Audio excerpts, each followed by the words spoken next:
মামলা দ্রুত নিষ্পত্তি করার জন্য প্রায়োরিটি বেসিসে তদন্ত সম্পন্ন করা এবং বিচার প্রক্রিয়া সম্পন্ন করা, সেই প্রায়োরিটি ইতিমধ্যে নির্ধারিত হয়েছে। আমরা সেইভাবে এগিয়ে যাচ্ছি।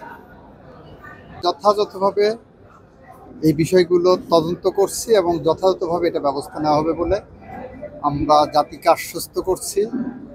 ভিকটিমের পরিবার যাতে ন্যায় বিচার পায়, অ্যাট দি সেম টাইম কেউ যাতে মিথ্যা মামলায় ভুক্তভোগী না হয়, সেই কারণে ইতিমধ্যে দেখেছেন আইন মন্ত্রণালয় থেকে ফৌজদারি কার্যবিধিতে একটি সংশোধনী প্রস্তাব করা হয়েছে, যাতে অন্তর্বর্তীকালীন অবস্থায় একটি ফাইনাল রিপোর্ট দেওয়া সম্ভব হয়। তদন্তের মাঝখানে যে কোনো আসামির বিরুদ্ধে ফাইনাল রিপোর্ট দেওয়া যেতে পারে, যাদের বিরুদ্ধে অ্যাপারেন্টলি মনে হবে যে মিথ্যা মামলা করা হয়েছে। স্বাস্থ্যকর অল টাইম ফ্যামিলি কেক, সব সময় all time healthy life. Lakshmi হত্যাকাণ্ড নিশ্চিতভাবেই খুব সেন্সিটিভ একটা মামলা।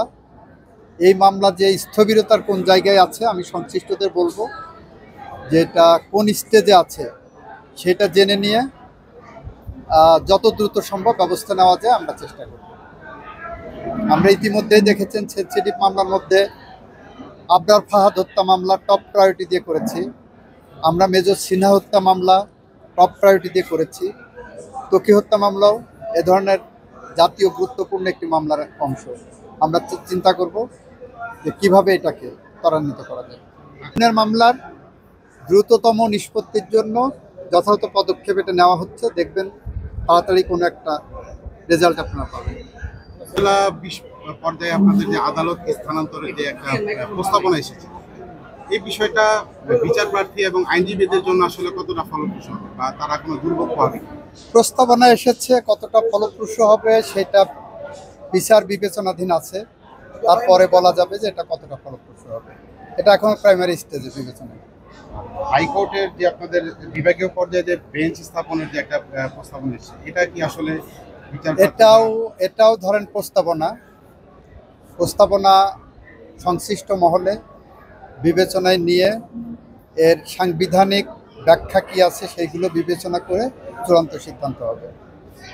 এটা আমাদের আইনজীবীদের কনসার্ন আছে, এটা বিচার বিভাগের কনসার্ন আছে, সংশ্লিষ্টদের সবারই এটা বিবেচনার বিষয় আছে যে একটা ভবন যেহেতু নির্মিত হয়েছে, এটার বিষয়ে কি সমাধানে আসতে পারা যায় সেটা সংশ্লিষ্ট মহলে আলোচনা হচ্ছে। আমরা যৌক্তিক সিদ্ধান্তে পৌঁছাবো বলে আশা করি।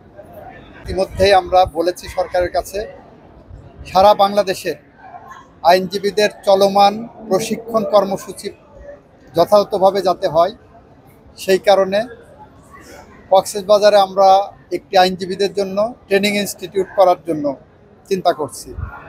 আরেকটি হলো যেখানেই আবাসন প্রকল্প করা হচ্ছে, আবাসন প্রকল্পের মধ্যে আইনজীবীদের জন্য একটি নির্ধারিত এলাকা বরাদ্দ দেওয়ার জন্য, প্লট বরাদ্দ দেওয়ার জন্য একটা দাবি ইতিমধ্যে সরকারের কাছে পৌঁছেছে।